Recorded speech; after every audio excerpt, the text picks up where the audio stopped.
नमस्कार और स्वागत है। उम्मीद पर दुनिया कायम है, ये एक ऐसी कहावत है जो हम सब ने हजारों बार सुनी है और साहित्य भी ऐसी कहानियों और कविताओं से भरा पड़ा है जो अंधेरे में उम्मीद की बात करती हैं। तो सवाल ये उठता है कि फिर महादेवी वर्मा की एक कविता रश्मि, उसमें ऐसा क्या खास है? क्यों दशकों बाद भी ये हमें खींचती है? आज हम इसी सवाल की तह तक जाने की कोशिश करेंगे। हमारे पास इस कविता का एक सारांश है जो इसके मुख्य विचारों की एक रूपरेखा देता है, लेकिन हमारा मिशन सिर्फ उस सारांश को समझना नहीं, बल्कि इसकी परतों को खोलकर ये देखना है कि क्या रश्मि में सिर्फ उम्मीद से बढ़कर भी कुछ है। ये एक बहुत ही सही शुरुआती सवाल है, क्योंकि अगर हम रश्मि को सिर्फ होप की कविता मानकर पढ़ेंगे तो हम इसकी असली गहराई को शायद छू भी नहीं पाएंगे। महादेवी वर्मा वो छायावाद युग के एक स्तंभ थीं और उस दौर के कवियों के लिए अनुभूति मतलब पर्सनल एक्सपीरियंस और आत्मा की आवाज़ सबसे ज़्यादा मायने रखती थी। तो जब वो रश्मि या प्रकाश की किरण की बात करती हैं तो वो किसी बाहरी टॉर्च की रोशनी की बात नहीं कर रही हैं। वो उस चेतना की बात कर रही हैं जो हमारे अंदर जलती है, जो हमें बनाती है। आज की चर्चा में हम इसी अंदरूनी रोशनी के असली स्वभाव को समझने की कोशिश करेंगे। ठीक है, तो चलिए इसी से शुरू करते हैं। कविता का शीर्षक है रश्मि, यानी प्रकाश की किरण। हमारा सोर्स मतलब ये सारांश हमें बताता है कि ये आशा, विश्वास और आत्मबल का प्रतीक है। ये समझने में तो आसान है, पर आपने चेतना जैसे भारी शब्द का इस्तेमाल किया। इन दोनों में क्या फर्क है, आशा और चेतना में? बहुत अच्छा सवाल है। देखिए, आशा एक भावना है जो भविष्य की ओर देखती है, सब ठीक हो जाएगा। लेकिन महादेवी वर्मा जिस रश्मि की बात कर रहे हैं वो वर्तमान में मौजूद है, वो भविष्य का इंतजार नहीं कर रही हैं।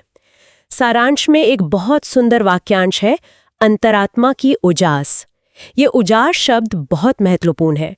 ये सिर्फ उजाला नहीं है, ये वो रोशनी है जो हमारी आत्मा के होने का सबूत है।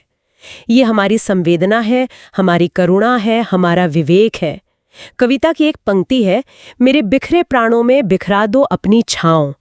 यहाँ गौर कीजिए, कवयित्री किसी रोशनी से अपने प्राणों को जोड़ने के लिए नहीं कह रही, बल्कि उस पर अपनी छाँव बिखेरने को कह रही हैं।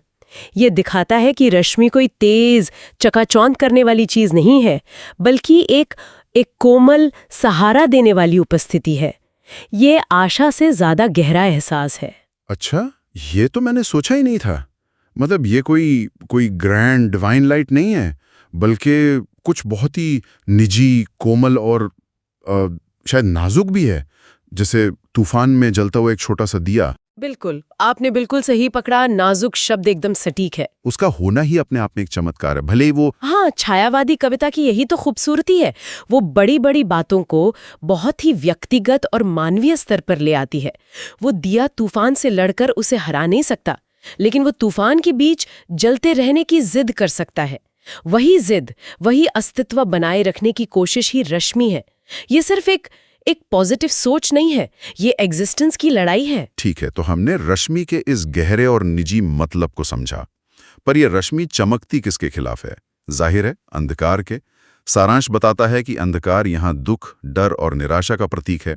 लेकिन अगर रश्मि इतनी निजी और नाजुक है, तो ये अंधकार कितना शक्तिशाली होगा? यहाँ पर कविता का दर्शन और भी दिलचस्प हो जाता है। आमतौर पर हम अंधकार को एक दुश्मन की तरह देखते हैं, एक ऐसी नकारात्मक शक्ति जिसे हमें हराना है, मिटाना है। लेकिन वर्मा के काव्यों में अंधकार दुश्मन नहीं है, वो एक संदर्भ है, एक कॉन्टेक्स्ट है। बल्कि मैं तो कहूंगी कि वो एक जरूरी कसौटी है, एक टच स्टोन है जिसके बिना रश्मि का अस्तित्व ही सिद्ध नहीं हो सकता। कसौटी, ये एक बहुत मजबूत शब्द है। आप कह रहे हैं कि दुख और निराशा एक तरह की परीक्षा है। ज्यादातर लोग तो यही कहेंगे कि जीवन में दुख ना हो तो ये अच्छा है। हम मुश्किलों से बचना चाहते हैं, उन्हें गले नहीं लगाना चाहते। और ये स्वाभाविक भी है, कोई भी जानबूझकर दुख नहीं चाहता। लेकिन कविता यथार्थ से मुंह नहीं मोड़ती। वो मानती है कि अंधकार जीवन का हिस्सा है।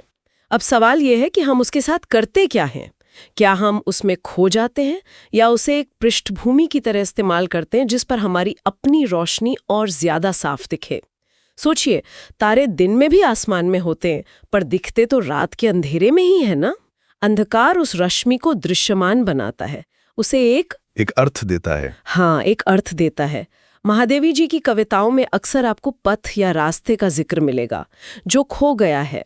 अंधकार वो खोया हुआ रास्ता है, और रश्मि उस रास्ते पर आगे बढ़ने की हिम्मत, भले ही अगला कदम न दिख रहा हो। वाह, मतलब अंधेरा एक विलन नहीं बल्कि एक कैनवस है, और हमारी भीतरी शक्ति उस पर बनाई गई पेंटिंग है। ये तो अंधेरे को देखने का पूरा नजरिया ही बदल देता है। ये डरने की चीज नहीं बल्कि खुद को पहचानने का एक मौका बन जाता है। बिल्कुल, ये अंधेरे को स्वीकार करने का दर्शन है, उसे भागने का नहीं। ये मानना कि हाँ, जीवन में अकेलापन है, निराशा है, संघर्ष है, और ठीक इसी अकेलेपन के बीच मेरी चेतना की लौ जल रही है। ये उसे भेद कर आगे निकलने की शक्ति देती है। ये हमें अपनी परिस्थितियों का शिकार बनने के बजाय उनका साहसी यात्री बनाती है। ठीक है, तो हमने रश्मि और अंधकार के इन प्रतीकों को समझ लिया है। रश्मि एक नाजुक मगर जिद्दी आंतरिक चेतना है, और अंधकार वो कसौटी है जो उसे अर्थ देती है। जब हम इन दोनों को एक साथ रखते हैं तो जीवन जीने के बारे में ये हमें क्या सिखाता है?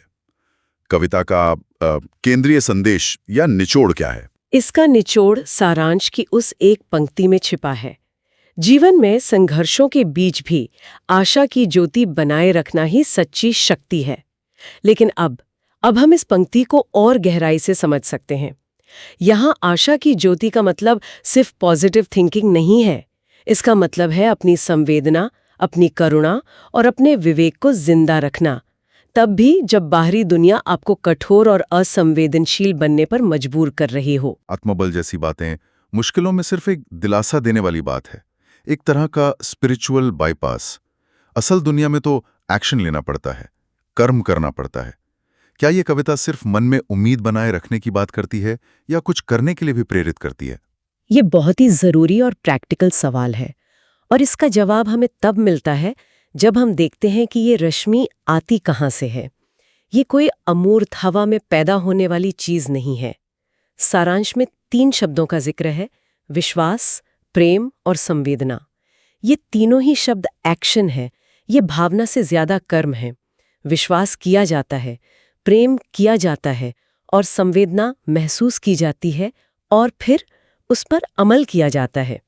ये रोशनी हमारे रिश्तों से, हमारे जुड़ाव से पैदा होती है। अच्छा, तो आप कह रहे हैं कि ये रोशनी दूसरों से जुड़ने से आती है।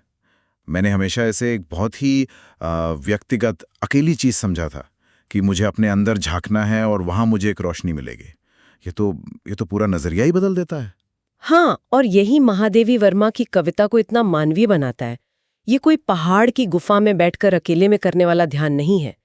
जब आप किसी दूसरे के दुख को देखकर सच में दुखी होते हैं, तो वो संवेदना आपकी अपनी रश्मि को और तेज करती है। जब आप किसी पर बिना शर्त विश्वास करते हैं, तो आप अपने अंदर की रोशनी को मजबूत करते हैं। जब आप किसी से प्रेम करते हैं, तो आप उस दिए में तेल डाल रहे होते हैं। मुझे याद है, जब मैंने कॉलेज में पहली बार ये कविता पढ़ी थी, तो मुझे ये बहुत आदर्शवादी और अकेली सी लगी थी। लेकिन जीवन के अनुभवों ने सिखाया कि हमारी आंतरिक शक्ति सबसे ज्यादा तब बढ़ती है जब हम दूसरों के जीवन को छूते हैं। ये बात मुझे छायावाद की मेरी समझ पर भी दोबारा सोचने पर मजबूर कर रही है। आमतौर पर इस युग की कविता को बहुत ज्यादा व्यक्तिवादी, अपने मैं में डूबा हुआ माना जाता है, लेकिन आप जो कह रही हैं वो तो इसके बिल्कुल उलट है। ये एक शानदार ऑब्जर्वेशन है, और ये छायावाद की एक बहुत आम पर अधूरी समझ है। हाँ, छायावाद में मैं यानी व्यक्ति की अनुभूति केंद्र में है, लेकिन महादेवी वर्मा का मैं कभी भी समाज से कटा हुआ नहीं है।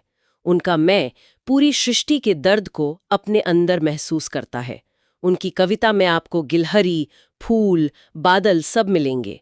उनका मैं एक हम बनने की क्षमता रखता है।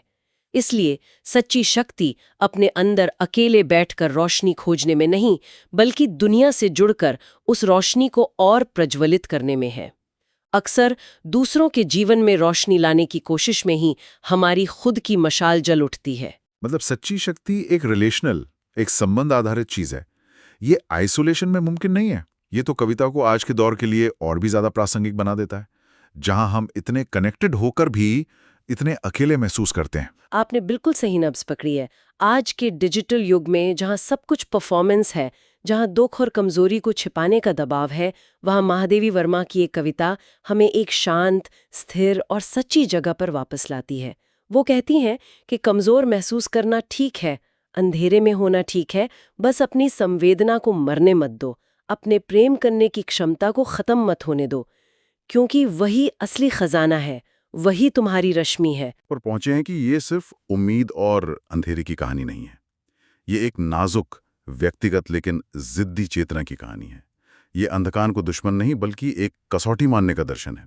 और सबसे बढ़कर ये उस सच्ची शक्ति को पहचानने की यात्रा है जो अकेलेपन में नहीं बल्कि प्रेम, विश्वास और संवेदना के जरिए दूसरों से जुड़ने में मिलती है। हाँ, और अगर हम इसे और बड़े परिप्रेक्ष्य में देखें तो ये कविता हमें एक बहुत जरूरी बात याद दिलाती है।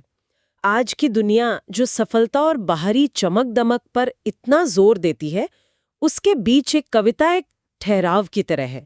ये पूछती है, क्या तुम अपने अंदर की उस कोमल उजास के संपर्क में हो? सबसे अंधेरे, सबसे मुश्किल पलों में भी उम्मीद की संभावना हमेशा मौजूद रहती है। वो कहीं बाहर से किसी चमत्कार की तरह नहीं आएगी, वो हमारे भीतर ही है। बस जरूरत उसे पहचानने और उसे दूसरों के साथ साझा करके जिंदा रखने की है। वो रश्मि हमेशा वहां होती है, इंतजार करती है कि हम अपनी आंखें खोलें और उसे देखें। आज की इस चर्चा को समाप्त करने से पहले हम श्रोताओं के लिए एक विचार छोड़ जाते हैं।